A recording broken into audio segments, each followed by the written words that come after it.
Pro letošní ročník Czech Wildfire Academy jsme si přichystali celkem 6 tematických stanovišť.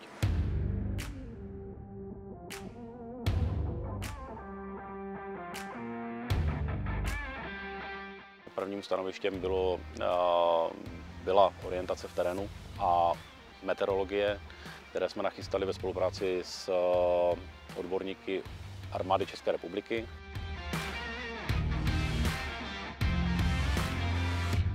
Druhým stanovištěm byla doprava vody z přírodního zdroje, kterým v tomto případě byla řeka, do přečerpávacího bodu, který tvořil hasební modul Heliskit. O tu přepravu vody nebo dopravu vody se starala jedna část družstva, které se tady tohoto stanoviště účastnilo. Druhá část potom rozvíjela útočné vedení na kopec nebo do náročného terénu nad ním, kde bylo ohnisko požáru, který bylo potřeba zlikvidovat.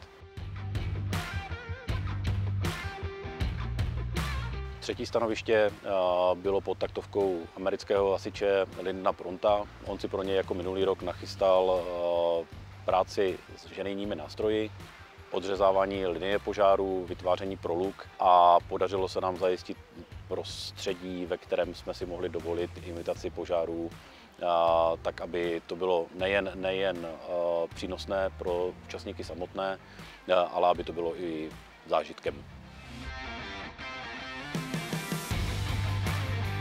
Čtvrtým stanovištěm potom byla dálková doprava vody, kdy tu vodu čerpeme z čerpacího bodu.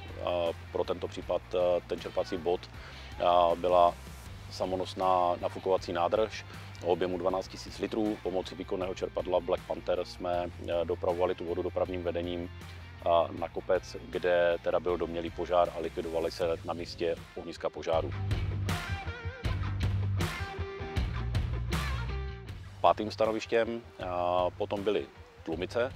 Práce spočívá v tom, že vlastně uhasíme nebo zadusíme, zabráníme přístupu vzduchu a tím zadusíme to plamenné hoření. Takže pod vedením španělského instruktora Jesuse Morcia měli hasiči možnost nácvik tady této techniky, která je poměrně velmi efektivní právě v boji s lesními požáry a je velmi využívanou v jižních státech, jižních zemích.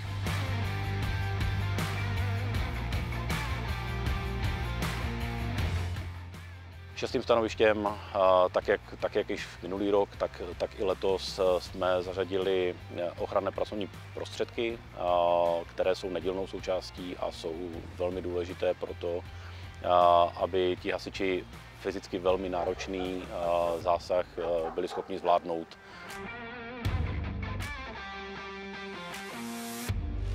Určitě jako úžasný pocity z toho mám. Partu jsme měli úplně úžasnou, skvělý tým, hrozně zábavy, hrozně nových zkušeností předaných.